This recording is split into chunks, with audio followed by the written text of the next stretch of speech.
Critique of Pure Reason by Immanuel Kant, a work on metaphysics, first published 1781. The principal ideas of which are that to establish the possibility of metaphysics as a science, it must be shown that synthetic a priori truths are possible. Synthetic a priori truths are universally and necessarily true, hence a priori, but their necessity cannot be derived by analysis of the meanings of such truths, hence they are synthetic. The two sources of knowledge are sensibility and understanding. Space and time are the a priori forms of sensibility, which is intuition. We are so constituted that we cannot perceive anything at all except by casting it into the forms of space and time. The a priori conditions of our understanding are called the categories of our understanding. The categories of quantity are unity, plurality and totality, of quality, reality, negation and limitation, of relation, substance and accident, cause and effect, and reciprocity between agent and patient, and of modality, possibility, impossibility, existence, non-existence, and necessity and contingency. The principle of science which serve as presuppositions are synthetic a priori. The possibility of such principles is based upon the use of a priori forms of intuition together with the categories of the understanding. Immanuel Kant's Critique of Pure Reason is an established classic in the history of epistemology, first published in 1781 and then revised in 1787. It is the fruit of Kant's later years and as such clearly reflects the insight and wisdom of a mature mind. It is a work in which the author attempted to conciliate two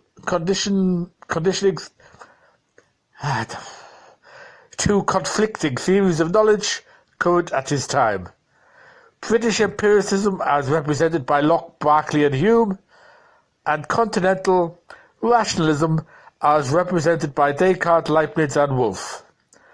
The latter theory maintained that important truths about the natural and the supernatural world are knowable by pure reason alone and independently of perceptual experience, whereas the former held that perceptual experience is the source of all our legitimate concepts and truths of the world. Kant believed that both these doctrines were wrong, and he tried in the Critique of Pure Reason to correct the pretensions of each while saving what was sound in each. We can best see to what extent Kant succeeded in this undertaking by reviewing the main argument of this great work. Kant began his inquiry by asking why metaphysics had not kept pace with mathematics and natural science in the discovery of facts about our world. Celestial mechanics had been developed by Kepler at the beginning of the 17th century and terrestrial mechanics by Galileo later in the same century, and the two theories were soon united into one by Newton. These developments represented astonishing progress in natural science, but Kant could detect no parallel progress in metaphysics. Indeed, in metaphysics he saw only interminable squabbling with no apparent method for settling differences. So he asked whether it is at all possible for metaphysics to be a science.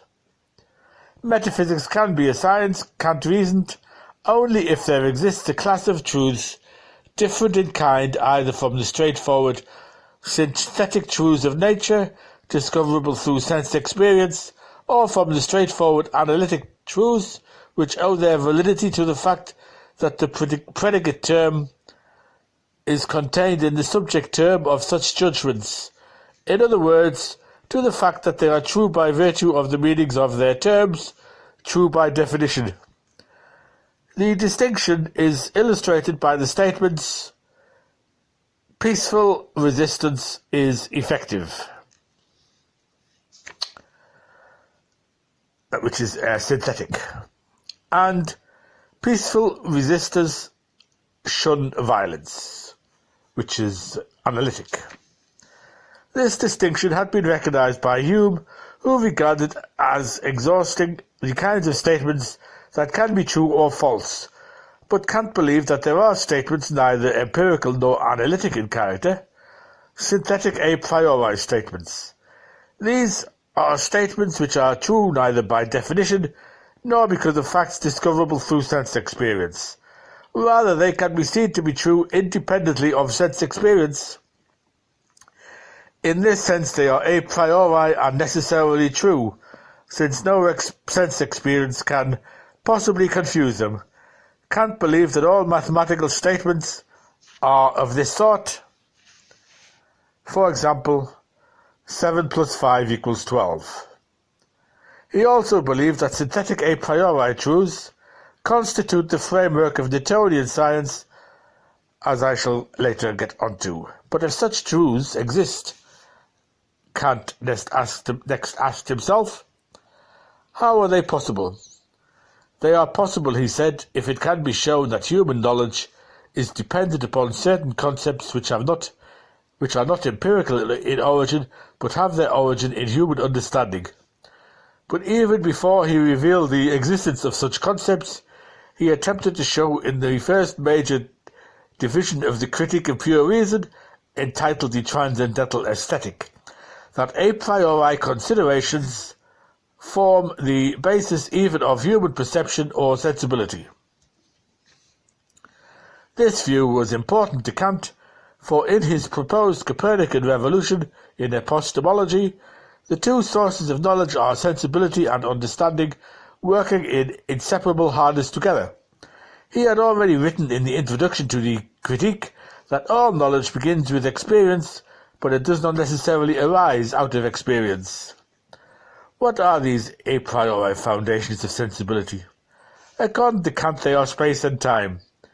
He reasoned that all objects of perception are necessarily located in space and time. Such objects may vary over a period of time, in color, shape, size, and so on, and still be perceptible objects, but they cannot be deprived of space and time and still remain perceptible. Even to establish ourselves as perceivers and objects in our environment,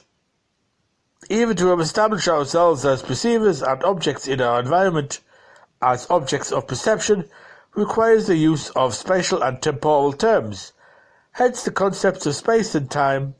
As percipients, we regard perceived objects as separated from or distant from us, and we realize that our perceptions themselves, whether of external objects or of our own thoughts and feelings, succeed one another in time.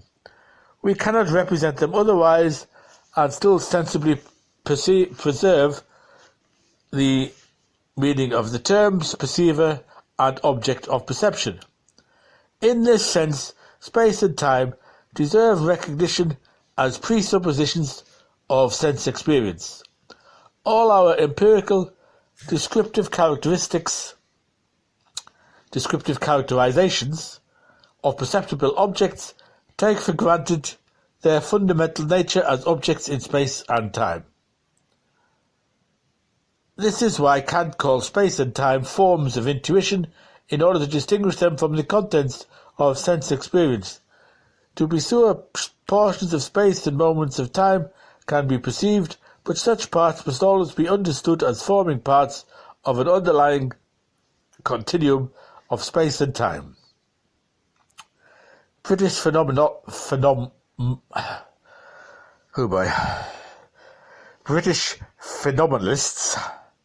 like Berkeley and Hume were not in agreement with this. interpretation of space and time, but whether we can agree with Kant in the details of his argument, we probably can agree with him that the perception of anything presupposes the experience of space and time. Believing that he had already established the dependency of human knowledge upon conditions prior to immediate sense experience, Kant next proceeded to a consideration of the a priori conditions of human understanding. We saw above that in Kant's view, all knowledge is the product of human understanding applied to sense experience. Does the understanding organize the contents of sense experience according to its own rules? Rules which must originate elsewhere than in sense experience if their function is to categorize it. Such rules exist indeed, declared Kant, and he called them the categories of the understanding. He argued that there are 12 such categories, and that they can be discovered and classified by careful scrutiny of the logical forms of the judgments we characteristically make about the world.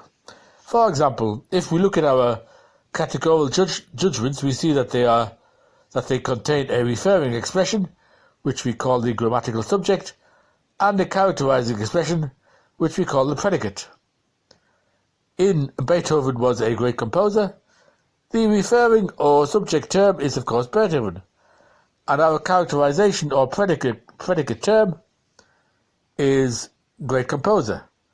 Now, a tremendous number of the factual claims we really make are of this same basic form, substance, and predicated property.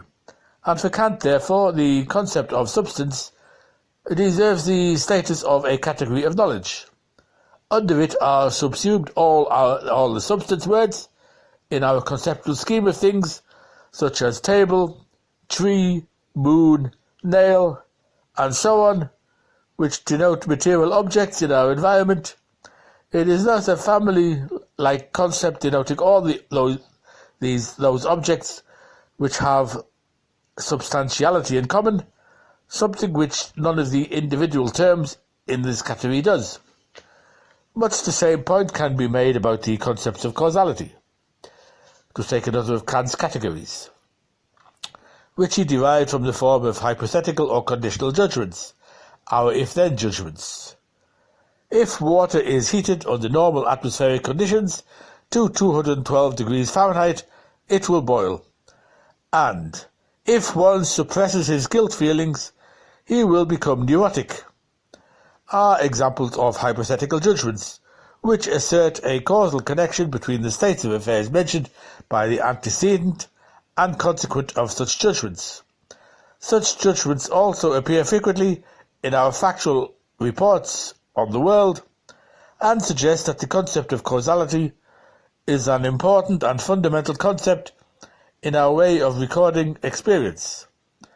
It is a concept embracing the numerous words in our language, such as create, produce, bring about, make, and so forth.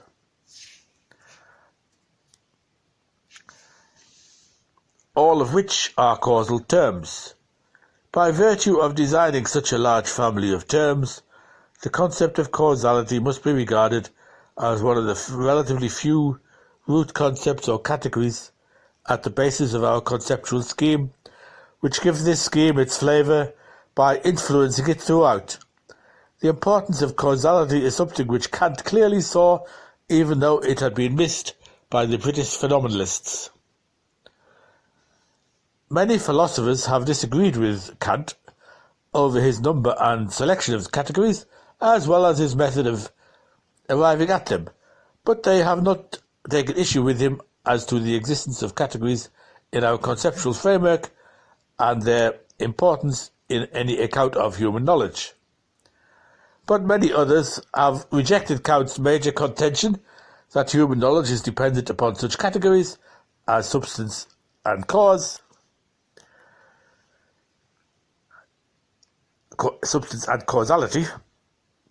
and so have sided with Hume, who, not finding anything answering to such categories in immediate sense experience, proceeded to dismiss them as fictitious. Kant, of course, agreed with Hume that substance and causality are not to be found in sense experience, but he insisted nevertheless that they are necessary ingredients in a world about which we can hope to have knowledge. The Kantian point is sometimes made by saying that unless one assumes that the general features referred by one's judgments persist in time and are public entities independent of any particular percipient, there can be no confirmation, judgments, and consequently no knowledge at all. Kant saw this simple but essential point when he stated that the categories are necessary conditions for our having any knowledge whatsoever. He also saw that categories such as substance and causality are by no means arbitrary impositions upon sense experience, as is sometimes implied by Hume and his followers, but are useful concepts since sense experience testifies to a great amount of orderliness in the world rather than to a befuddling chaos. It is the presence of order observable by all which vindicates the use of such ordering principles of substance and causality. They would have no utility whatever in a chaotic world. It is chiefly as ordering principles that Kant viewed the categories. What they order or synthesize in his partly phenomenalistic theory of knowledge are the items of experience: colours, shapes, sizes, sounds, tactile impressions, odours, and so on. But Kant believed that there is a problem in showing how such a priori principles can be applied to empirical data, and he thought that the answer to his problem is to be found in the mediatory power of time, which, as seen above, is an a priori ordering form which is a necessary condition of sense experience. Kant proceeded to relate the categories to the concept of time, and it was this merger of the concept of substance, causality, and time which paved the way to his discussion of the presuppositions of Newtonian science. Kant believed that there are three such presuppositions, namely the principles of the conservation of matter the principles of the conservation of matter, of universal causality, and of the universal interrelation of all things making up the natural world. Recall that in the Newtonian view of the universe, all objects are considered to be made up of material particles governed in their behaviour by the universal laws of motion and attraction. Such principles are not analytic truths according to Kant, since their denials are not self-contradictory, nor are they empirical generalizations, since we know them to be necessarily true, and no empirical generalization is ever necessarily true. They must therefore be genuine synthetic a priori truths, and their possibility arises from the fact that they utilize a priori concepts whose use is indispensable to human knowledge, and yet whose only sanctioned cognitive use is in relation as the objects of sense experience in the manner dictated by the principles in question themselves. Kant's argument in this respect is somewhat circular, though it has been defended as illuminating by thinkers who believe that any examination of basic principles must inevitably be circular, in that they must be elucidated in terms of one another. But his argument has not been convincing to many others who, although granting that Kant isolated the main presuppositions of the scientific thinking of his day, do not concede that the presuppositions are synthetic a priori. Such critics argue that it is one thing to show that certain concepts are not empirical in origin, and another to show that the judgments in which they figure are a priori. Concepts such as substance and causality may indeed underlie our factual discourse about the world, and so be necessary and ineradicable concepts to intelligible and informative discourse, but it is not at all evident that the principles in which they occur, such as that the quantity of substance remains invariant throughout all physical transformations are necessarily true. Such principles may be fruitful guideposts in scientific inquiry, yet not be true or false judgments at all, merely heuristic rules in the way that Kant himself was to regard certain metaphysical concepts, as I shall explain in the second part, because up to this point Kant's concern was to explore the foundations of scientific knowledge and to disclose the dependency of such knowledge upon a handful of forms, concepts and principles. I shall stop there for now and continue in part 2.